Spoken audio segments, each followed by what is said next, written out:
Good morning, good afternoon, good evening, wherever you are, and welcome. I'm Reverend Dr. Jerry Troyer. I'm the administrator for the affiliated New Thought Network, and I'd like to welcome you to our very special April speaker series conversation with Reverend Dr. Martha Creek and Reverend Dr. Carol Lawson. We're so glad you're with us. Whether you're here live with us or watching and listening to the recording later, we're so glad you're here. I would like to open with a brief prayer treatment. So I invite you to get comfortable where you are. Cleansing breath if you like, and just join me in this wonderful, delicious, luscious, abundant light. And so when we do that, we allow ourselves to be reminded of our oneness with the God presence, with one another, and with all of life. And we come together in great joy and gratitude today for the opportunity to put everything aside for an hour or so, to go apart a while and just luxuriate in this experience of wisdom, of joy, of great love, and of oneness. We give thanks for this organization called the Affiliated New Thought Network. We give thanks for our beloved Reverend Dr. Martha for the love and the joy and the wisdom and the vision and the passion that she brings us. We give thanks for each person on this call today and each person listening or watching later, knowing that each of us is the beloved. So I wrap our time together in gratitude, love, and light, and together we say, and so it is. So I would like to unmute. I did it. Oh, fine. There you are. You could introduce me if you like, though. Oh, there's a good idea. So it is my great joy to introduce my beloved and our beloved Reverend Dr. Carol Lawson. She is the Vice President for the Affiliated New Thought Network. Aw, how cool is that? Thank you for that. That's graduation, my doctorate graduation from Emerson last year at the conference at Unity Village. Anyway, Reverend Dr. Carol is the Anton Vice President.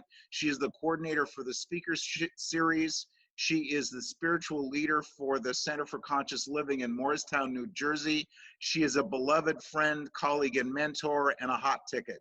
Reverend Dr. Carol, all yours. Thank you. Thank you, Jerry.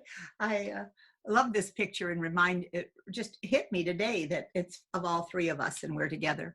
Love that. I think that most of you on this call already know and love Martha Creek. She lives her vision of being in service to those that serve. So as ministers, especially, we're particularly delighted, I guess, as friends or as people journeying this road at the same time as Martha. All of us can be happy to know her. She's continuing to manage speaking at churches, even in the lockdown, and doing all this individual counseling. And she's hosting 2 new classes online. We spoke about it a little before we started.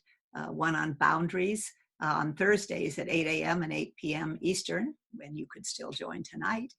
And although you missed the morning, and another on the Beatitudes, and a new look at the Beatitudes on Tuesdays, 8 a.m. and 8 p.m. The bio that I put out, and we did through Anton, I'll just read you the short version here. Widely known in New Thought, Martha's trainings approach deep inner work as an adventure with a sense of curiosity and wonder. A master of the art of right questioning, she calls forth the most stubborn and self-defeating patterns to create a new way of being. She's ordained in religious science and in divine science. She served as a Unity consultant, as a member of the Unity Institute faculty. She's been on the board of Anton. She was the chairperson of our conference last year and still is on the conference committee this year. She's studied at Emerson, at the Byron Katie School, at Hoffman Institute. She's a healthy congregations facilitator, trainer. She's amazing. Please check out her website, marthacreek.com. There are all kinds of videos, talks, inspirational meditations. Set yourself free, it says at the very beginning, and you'll find all kinds of things that are available to you with Martha. So this morning we are going to talk with this dear soul on kind of defining moments in your life. Good morning, Martha. Hello. I love you, love you, love you. Glad you're here. Jerry posted in the comments, it's like, it's a family reunion. It's just the family that you like. It's the family that you actually want to be at a table with. So it's my absolute privilege to look around and see you here. And I know each of you through legacy or through learning and through loving. And that makes my tail wag in a very, very uplifting way. Perfect. I remember the first time I heard you say something about just it makes your tail wag, and I've never forgotten it. You know, our new Anton vision, I don't know that it's new, it's newly formulated and put up on the website about uniting the New Thought movement through this conscious evolution of every member. And it struck me this morning, Martha, that that's so much of what you do. You have this, well, why don't you talk just a little bit about your role in the larger New Thought community and all of the things you do, because it feels like that brings it really together. You're living this vision. Well, that has been my vision since my earliest remembering. So I knew as a small child, some of you have heard me say that I was a minister. So at 3 years old, I publicly declared that what am I going to be, or what have I come to the world to be? It was a minister. So my family laughed at first. They thought it was cute and funny. And then it dawned on them, she's kind of serious. So then it got more frightening to them.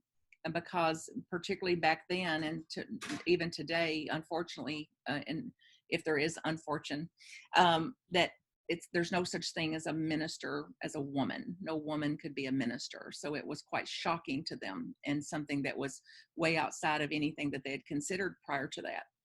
And I stopped speaking it, but as I advanced, I decided I would do it when I was 40 years old, regardless of what I've attained, whatever I'm doing at 40 years old, it's over. I'm going fully into ministry, and I'll serve whatever time on the earth I have devoted to that as a profession.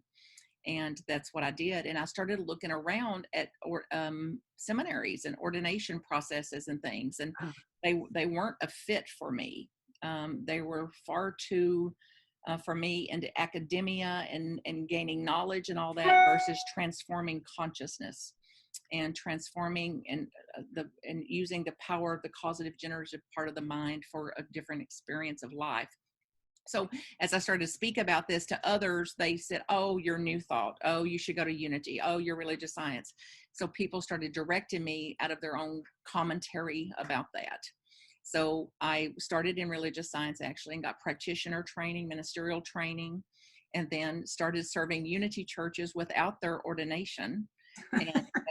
And I completed all of their requirements, their ministerial education preparation requirements back then, 20 some years ago, and didn't take their ordination path, and got in touch through another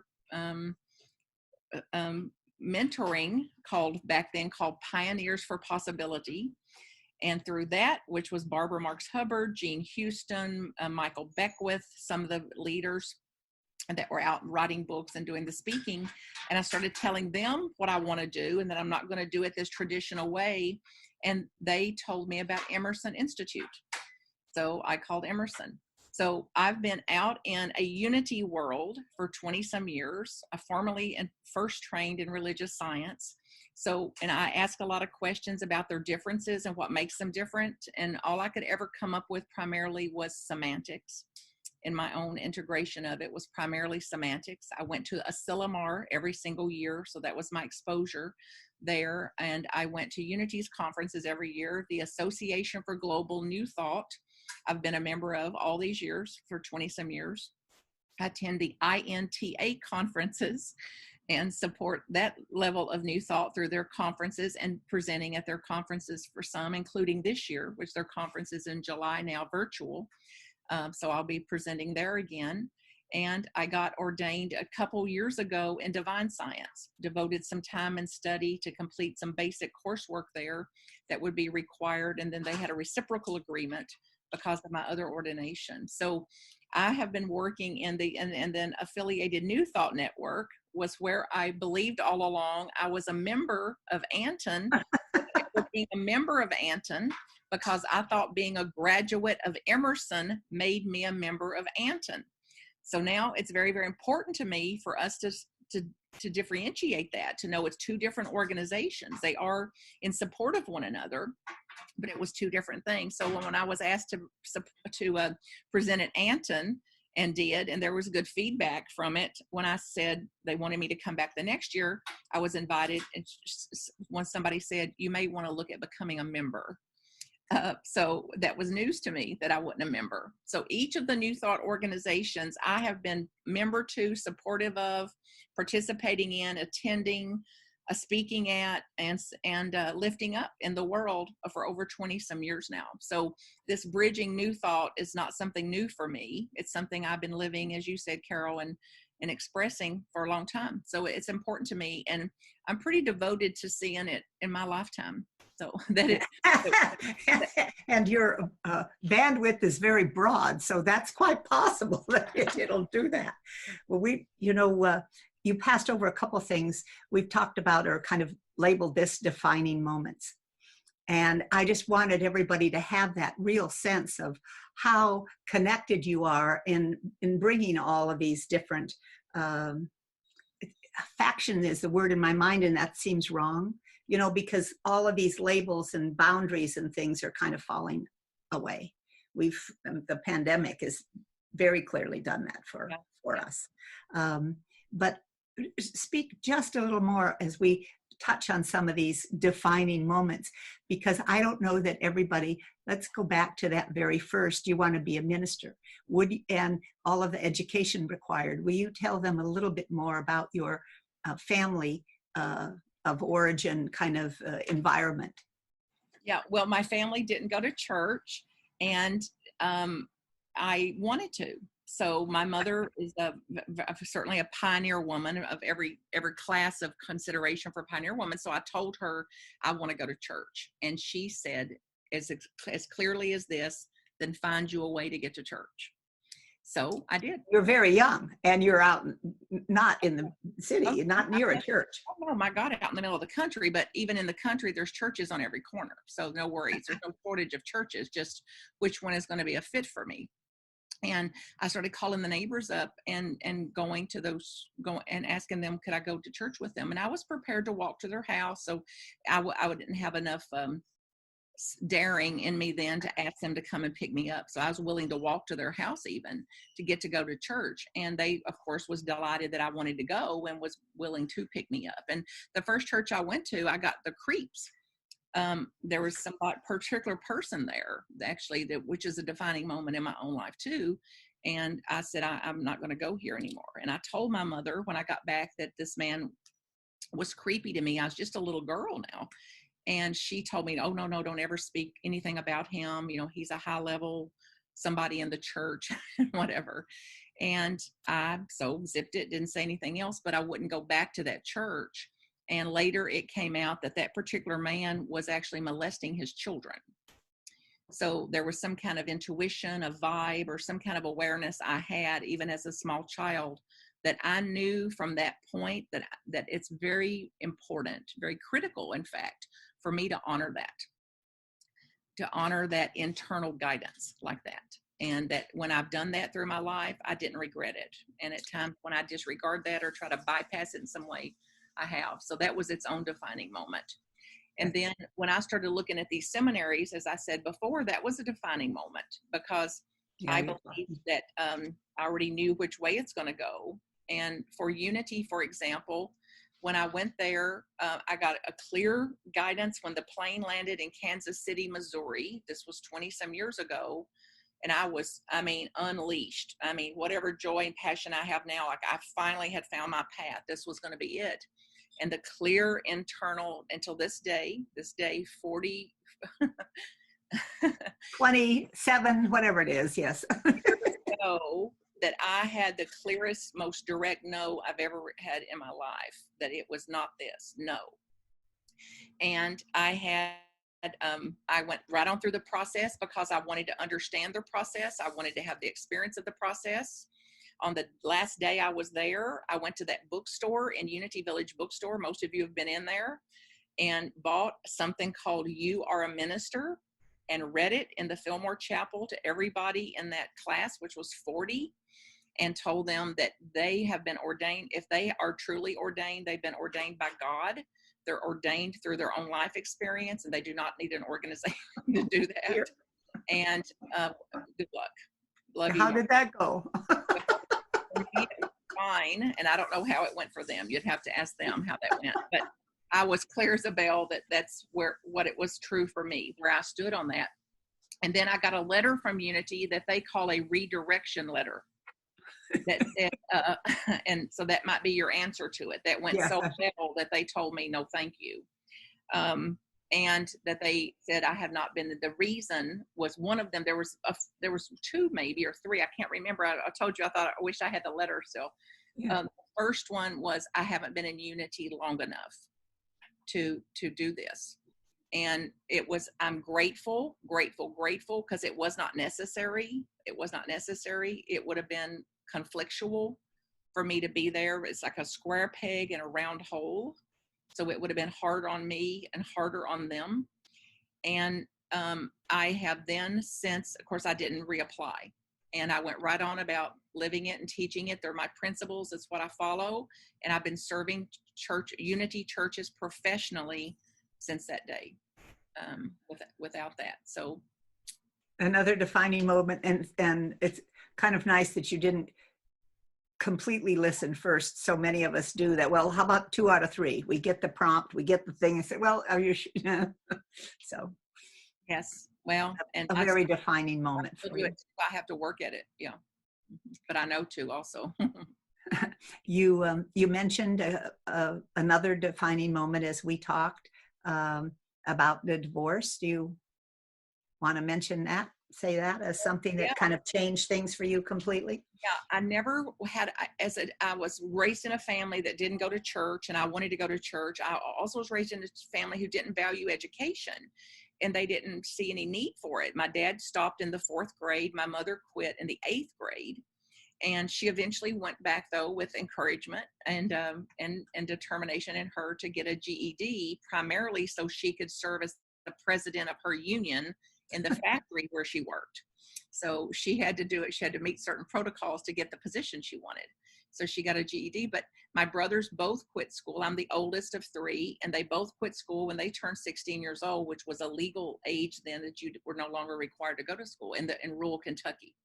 So I had this desire for education, and I wanted education, and I was going to continue education. So that was a big, like, oh my God, she is an alien in the family. And I was working a way to do that. Like, how am I going to do that? How would I pay for that? What scholarships are available and things like that? So education in itself was its own defining moment. Now, add to it, I had no desire whatsoever to get married.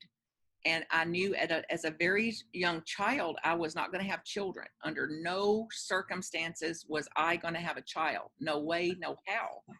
And my 4th grade teacher, so I was 10 years old, and I publicly declared again, I'm not going to have children.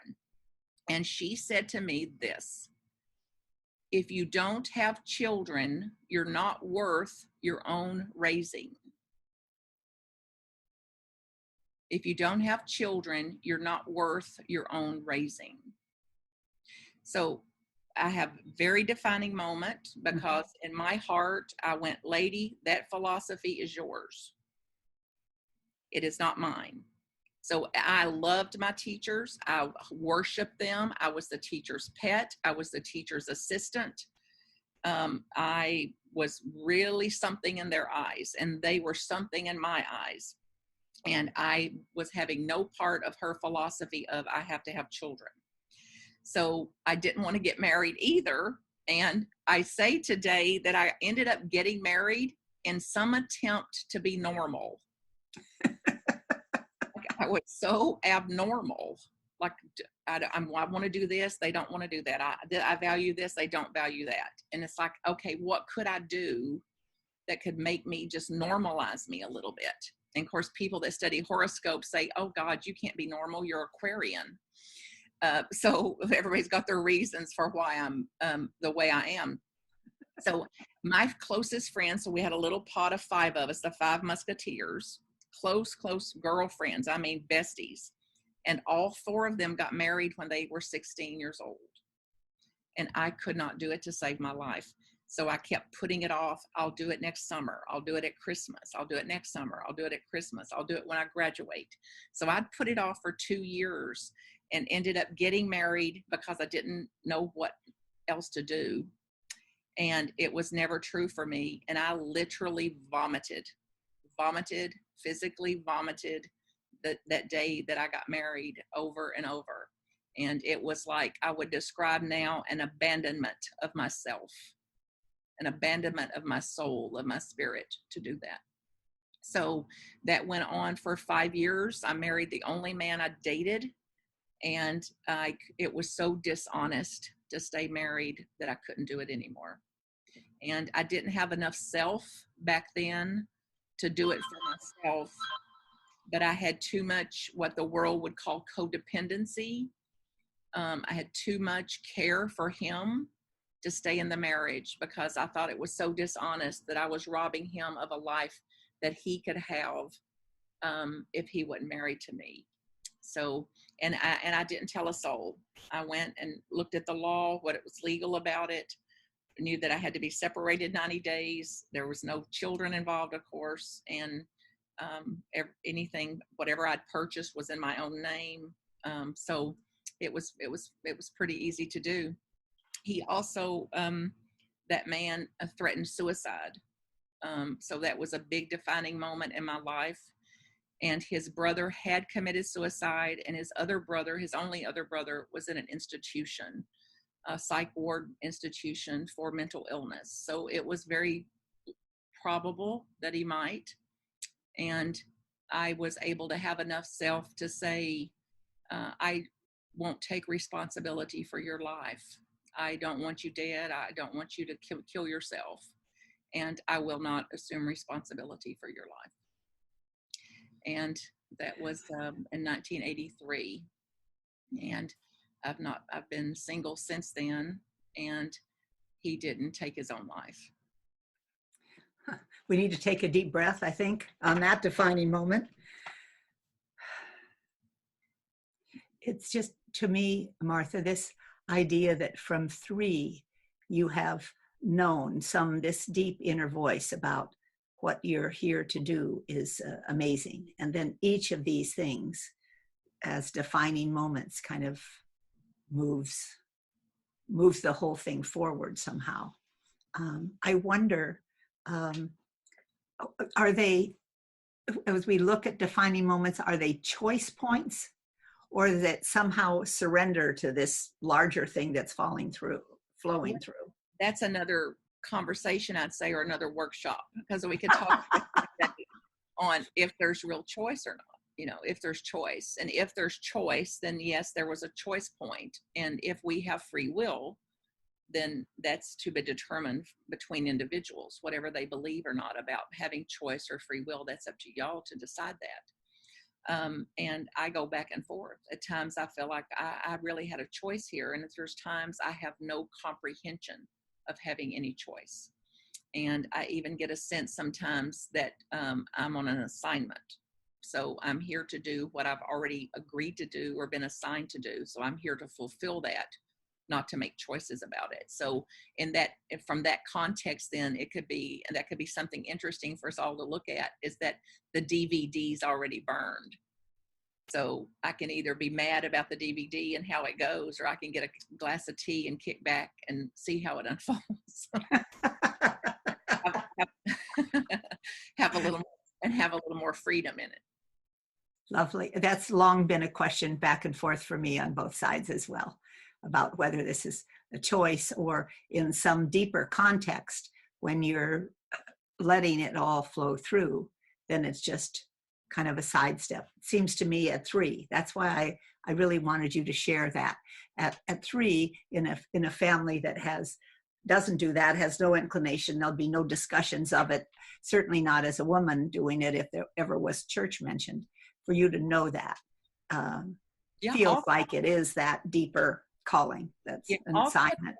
Also at that same age, 3 years old, and I know I was 3 because my granddaddy was alive and he died when I'm 3. So that's really the only way I've had any tracking on when was that? How old was I that? So it had to be 3 or younger, because he died when I was 3. The man that was my maternal grandfather, who we lived in the house with, and he was how I defined love. And I remember in that looking a clear, distinct defining moment in this life, that I looked around that household and had this clear, powerful thought of, oh hell, I'm the oldest one here.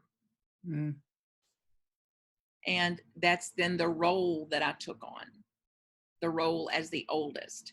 And of course, it was a perfect storm, because I'm the oldest in my sibling order, born to 2 youngest. And I don't know if y'all study family systems or the role of the sibling order and what's passed down in those generations, but there's real trackable scientific dynamics discussed and disclosed around the sibling position and how we are in the birth order, and what it's like for an oldest and the only girl to be born to 2 youngest in their sibling order. So it was a perfect storm that I got to be the CEO at 3. Yeah. For all of you that I've boiled over the years, I'm not justifying it. I'm just asking for grace, because it started early, and the roots run deep about this bossiness and this taking charge, and that was done more out of back then a survival mechanism than a causative creative potential mechanism. Yeah, I mean, how does somebody at that age get themselves off to school and all of the education you had if nobody values it in any way? You had to be in charge. It's very interesting to me. It's very interesting. And even as I said it, there's nothing absolute. So like my mother didn't value education enough to keep going for her. She quit for whatever reasons, pressures, and she would talk openly about why she wasn't going to go to school anymore. But she valued it enough that she taught me, and she would sit with me for me to make my letters and things like that, things that was important to me. So there's nothing absolute as I speak it. So to say somebody didn't value education, it's not true. But to say she didn't value education in the way that I did, and my family didn't value education in the way that I did. So this is not about rapping on my family or even judging them. No, not at all. We were here wired very differently, and with different goals and different preferences about how we're going to be with them. Yeah. Lovely. So in all of this, what are some of the things that you think might be important for us to remember as we have our own defining moments, or, Yeah, well, and talking about this before in different environments, it's like something happened in most of our lives, I believe that either we came in with the calling, which is what it feels like with me, that I came in with awareness of I am on an assignment, I'm here to do specific things. And I'm also witnessed that there was things in people's lives that happened that caused them to become what they become, to become the professions they are. Like something that would happen in childhood that would say, I'm here to be a nurse, or I'm here to be a doctor, or I'm here to care for animals. So that even as during our childhood, we already had some incline for these things, aptitude for this, gifts and talents, things we've been given by Creator, by God, life, universe, whatever you call it, that we have these God-given, Creator-given gifts and talents, skills and aptitudes, and we don't have what each other had. So I will never have the gifts you have. I will never have the gifts somebody else has, and you won't have mine. So it's like, then we can either work with the gifts we had and really have and develop them, to lift them up and to develop skill with those gifts that we have, or be mad and grumpy and irritated and frustrated and pitiful because we didn't get their gifts or his gifts or her gifts.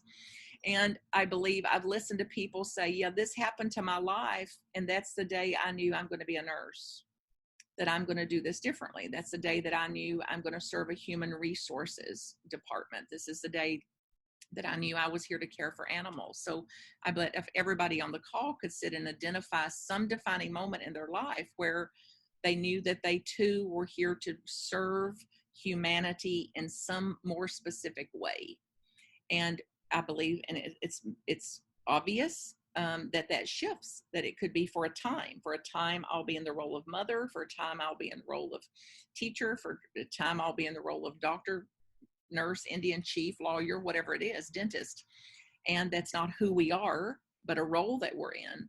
And that they definitely shift over time as we grow and develop and access more gifts and lift up our gifts and get honest about what we're really interested in and honest about what we're not, like what doesn't make our tail wag. And eventually to say, I've got to stop doing so much out of duty or responsibility and do what really creates a life for me, that I'm going to look back on a deathbed and either go, oh, my goodness, I wouldn't have done that way, or oh, I wish I could have a little redo there, or like, well, I'm really glad I did that. Like I can look back on life and go, like, well, really glad I did that, or like, I could have done without about three rounds around that mulberry bush. And of course, it's not true. We couldn't have done it without it. It was necessary, and we can also learn. I can learn from it, and I think others can too. To see, then I don't want to wait till my deathbed to do that kind of reflection. I suspect there's some of that in your boundaries class.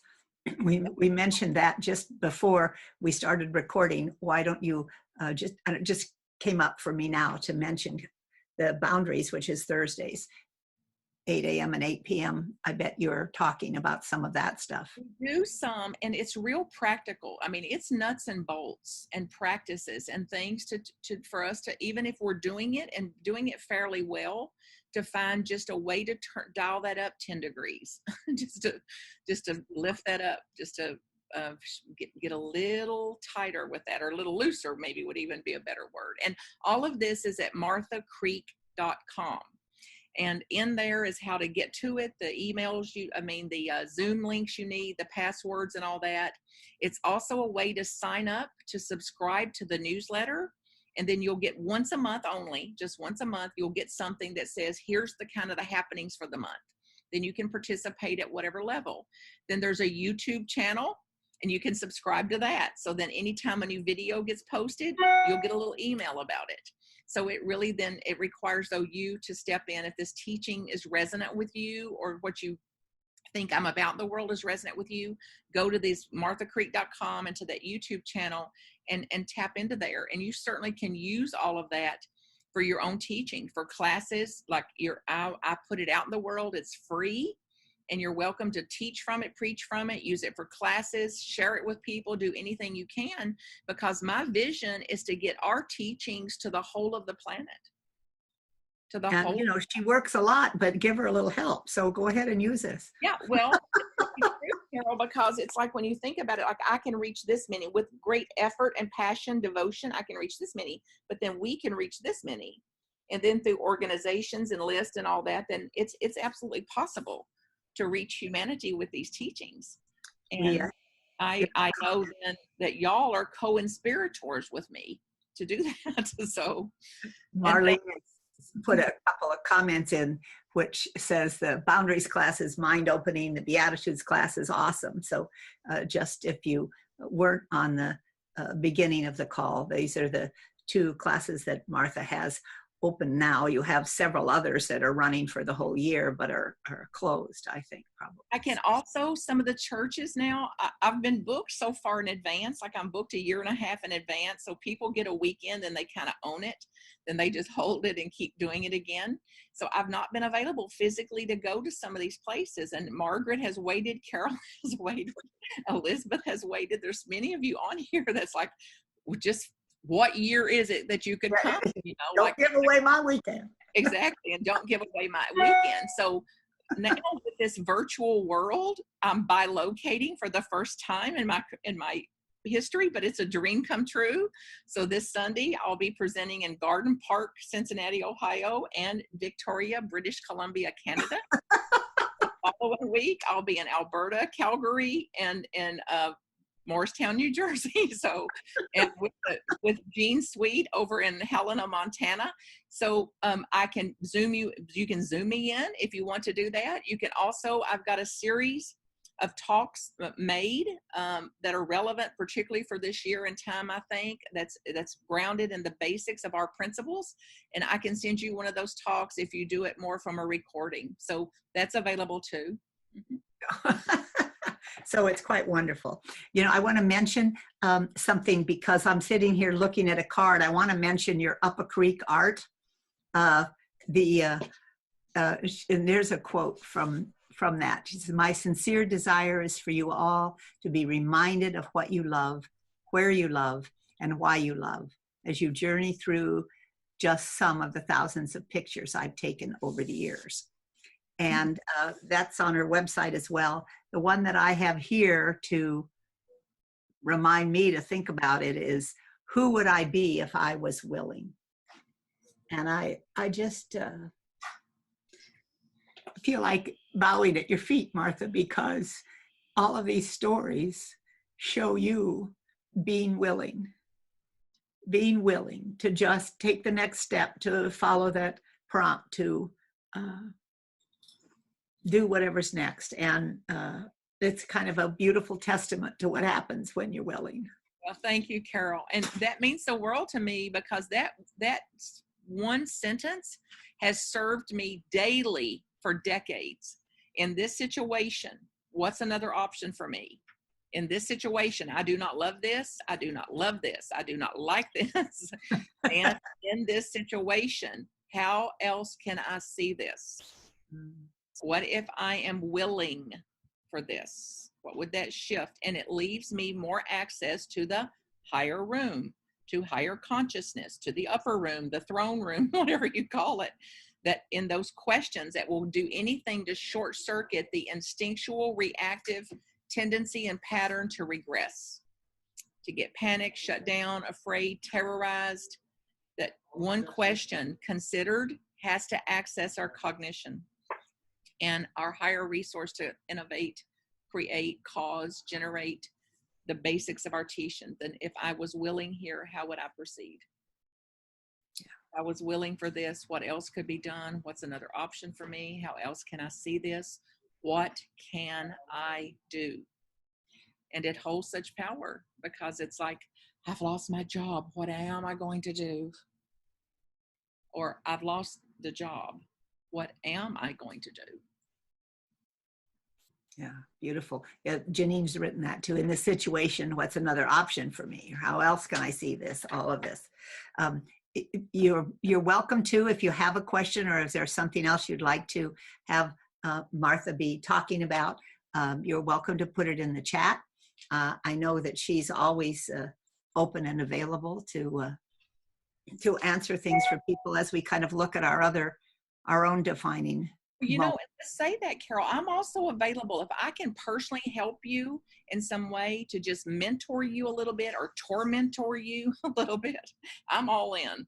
So you can go right over there to that website, marthacreek.com, and hit schedule with Martha, contact Martha, and plop your name into my schedule and just have a little chat, ask me questions, or gain a little insight for a situation you're in or something.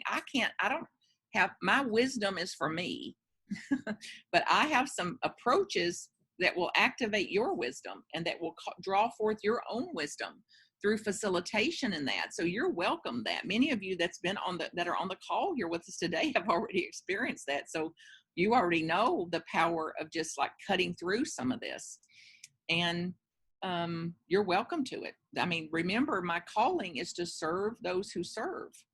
So I bow to you in the ways you're out in the world, leading and teaching and writing and books and curriculum and singing and art and praying and mind treating, facilitating. Like it's endless.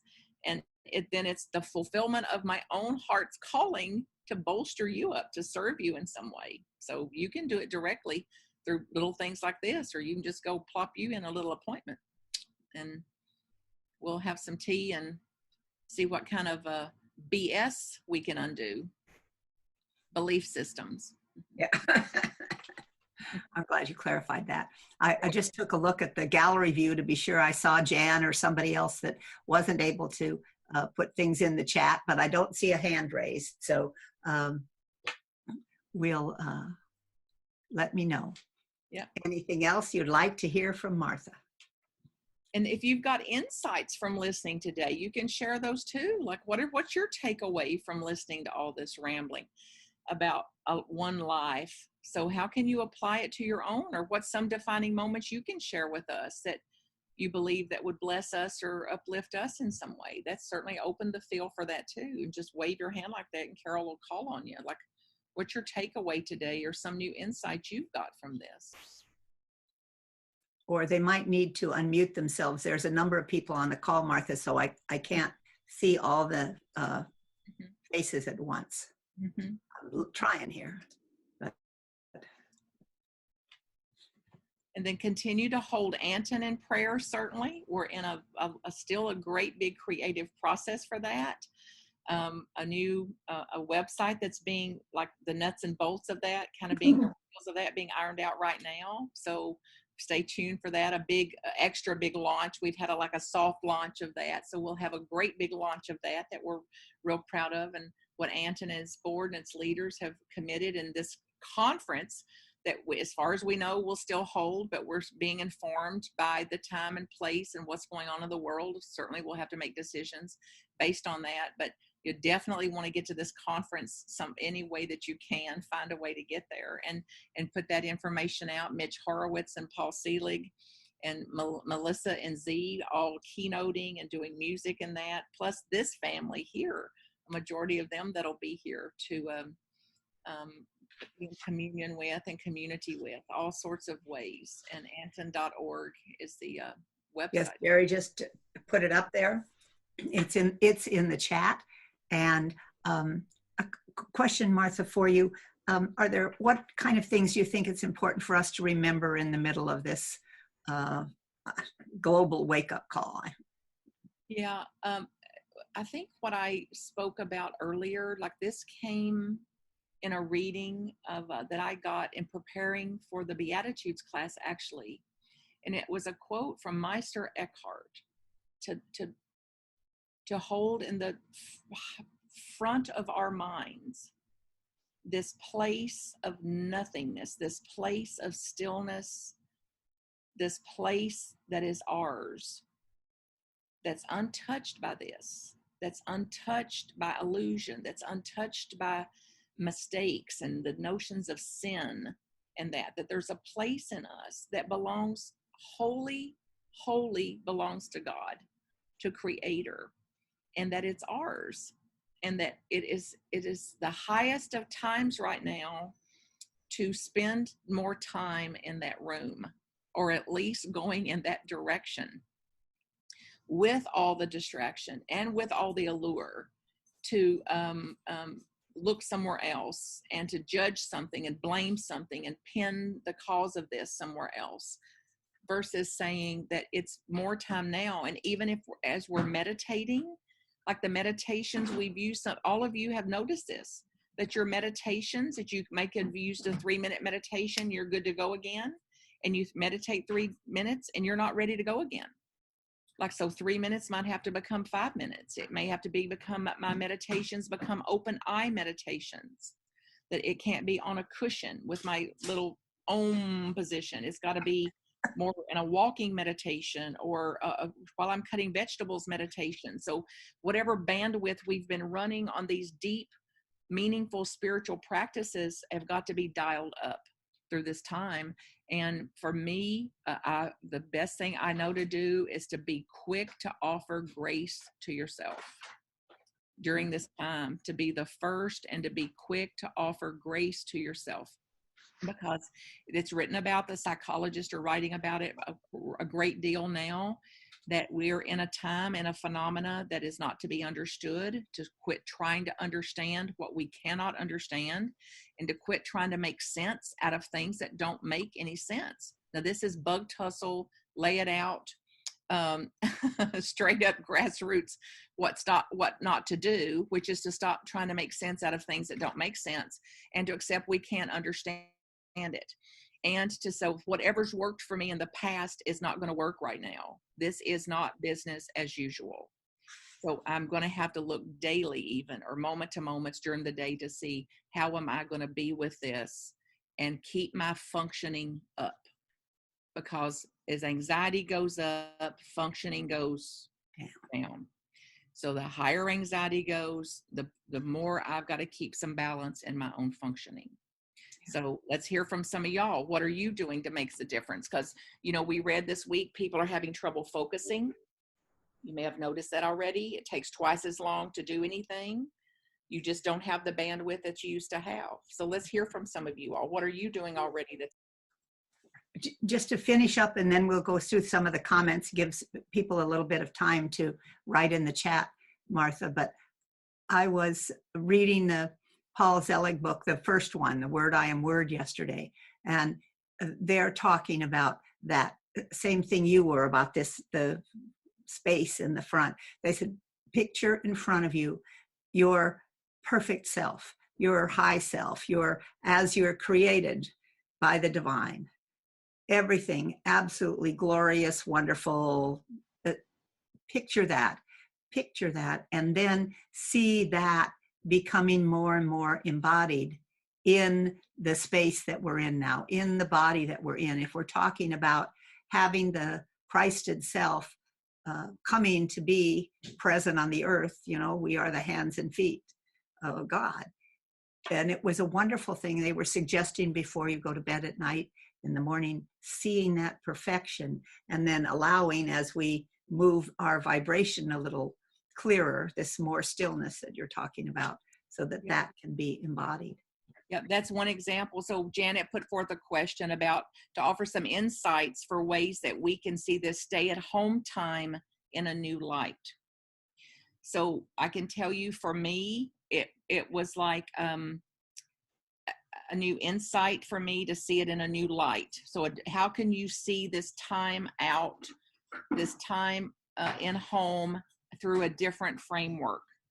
And I've seen it absolutely as the most perfect potential for my gifts ever.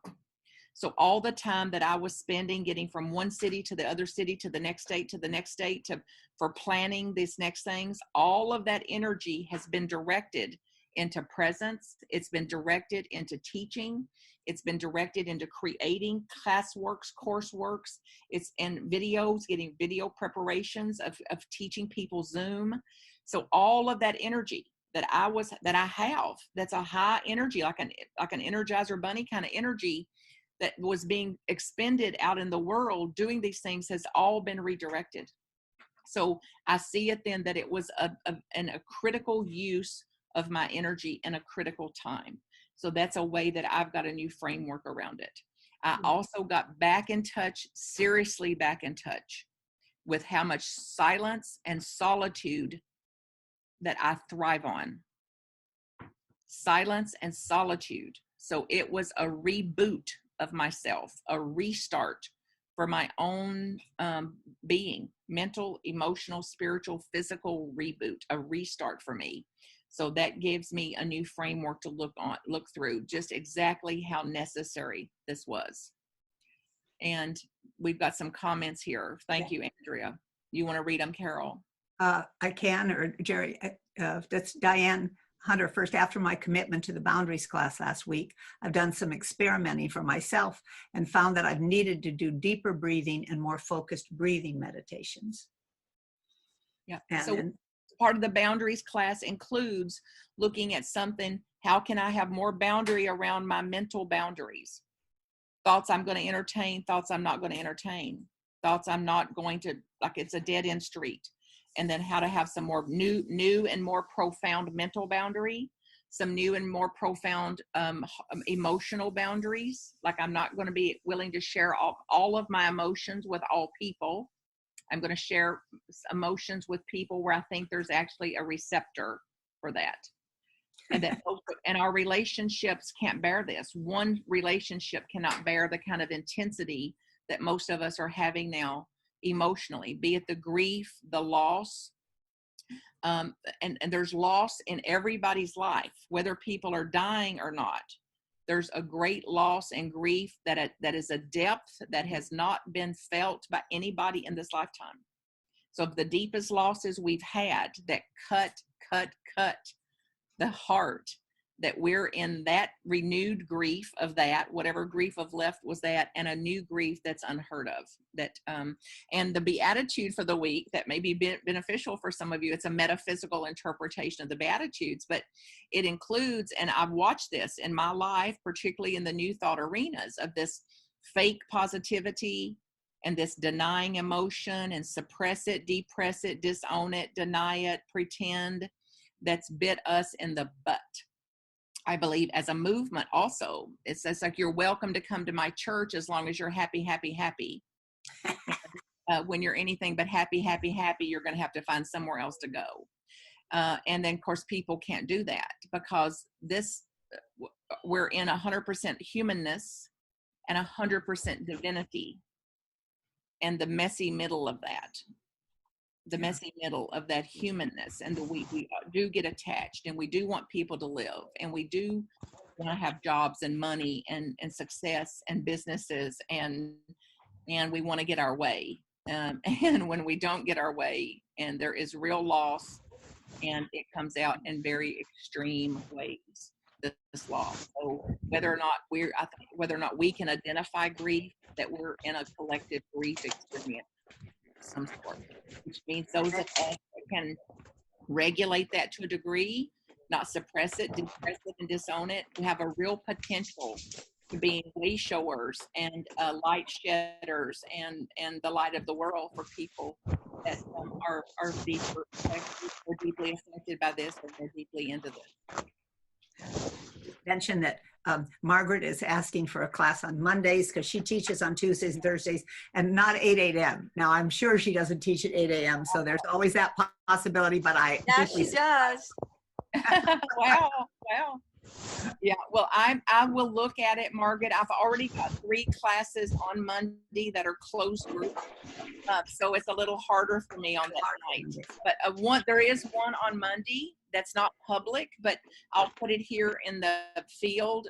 If you'll just email me, marthacreek@gmail. It's a Monday at noon class, just once a month, second Monday of the month at noon Eastern, and it's called Infinite Potential. And the people that are on my distribution list got that. And you're all welcome to be on the distribution list. You would just have to enroll yourself by going to marthacreek.com and subscribing to the newsletter.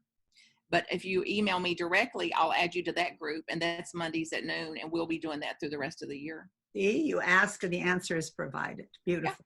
Yeah. You mentioned Reverend Andrea, and she's saying, I've certainly noticed emotions are just under the surface, and it does take twice as long to do things. And that's, yes.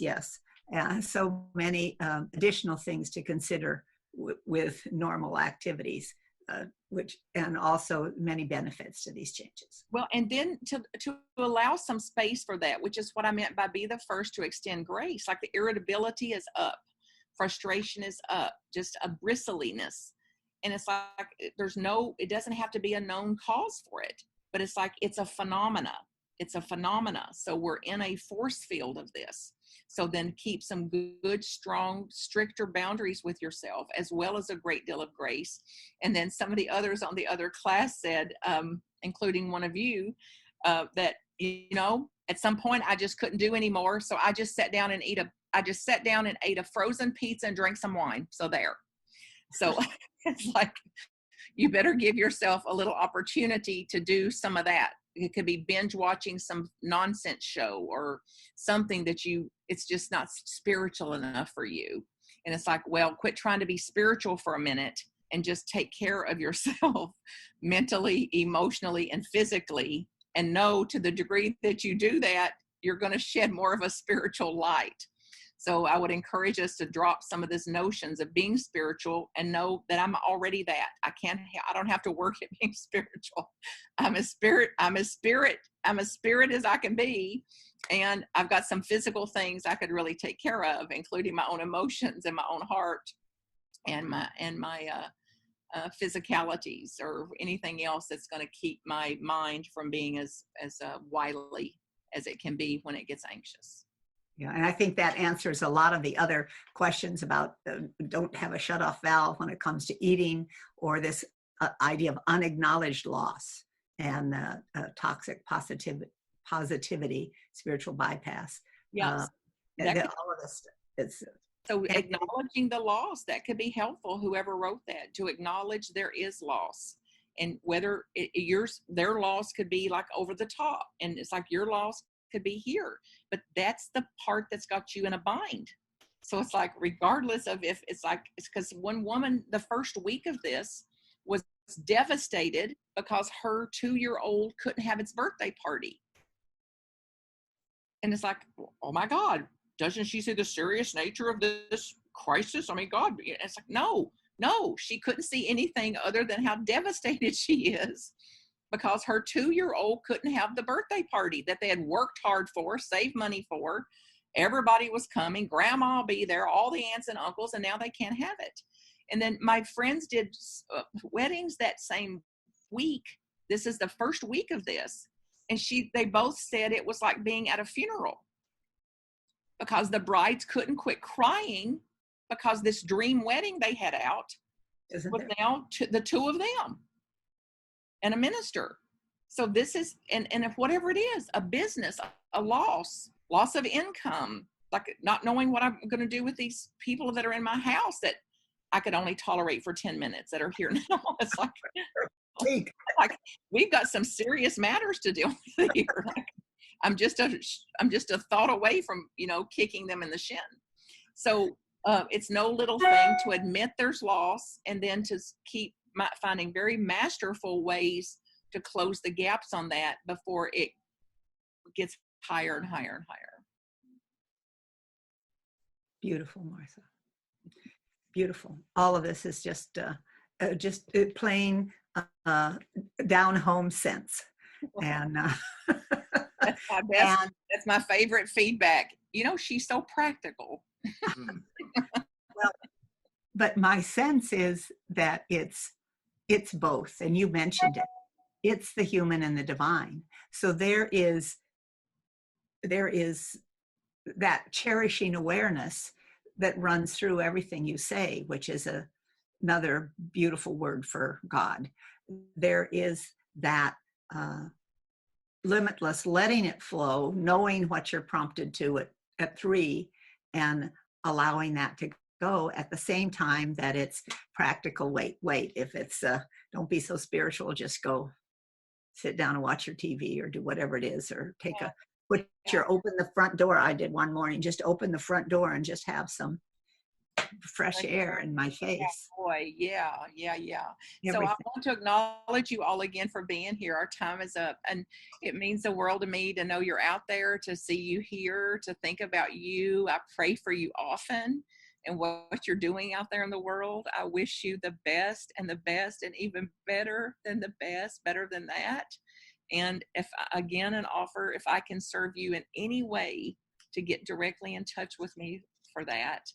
And then if this serves you, this kind of dialogue or just little chats or the information that comes through these speaker series, send a donation for this over to Anton, because it's like then those donations are what keeps all of this going. It's what keeps us uniting the New Thought movement and making things like this possible for people. So Anton.org. Mm-hmm. And marthacreek.com. Yeah. And so let's just take this final moment as we come together in this glorious, limitless field of infinite love and light, of wisdom and of grace. Just giving thanks for this time together, giving thanks for the defining moments in each of our lives, giving thanks for Martha Creek and her life and the way she shares it so willingly with all of us. Deep gratitude, giving thanks. Giving thanks, giving thanks. And so it is. Amen. So it is. Oh, thank you, Carol. It's so important to me. There was one defining moment we didn't get to I bet it's a defining moment for every single one of you. The day that I called Emerson Institute and said, I'm not going to put up with these protocols for all these other programs over here. What can you offer? Dr. Angelo Pazzello answered that damn phone when I called immediately and said, we'll find a way. We will find a way. So whatever you're asking, the answer is yes. So that was a defining moment in what path I took. And it's still a defining moment till this day, and the path I take today, which is my core belief, my core assignment, which is find a way. And Emerson represents it. And Angelo and Stella Pazzello and what they're doing out there are the beacons of that. And Here, here. What we're doing here in Anton and what New Thought is doing to a degree is similar in the way of our beaconness. Oh, Martha, perfect words were never spoken. Oh, you are so right about Emerson. And Yes. I too embrace the love that the Pazillos send our way so much, and everyone else. Love and light, everyone. We thank you all for being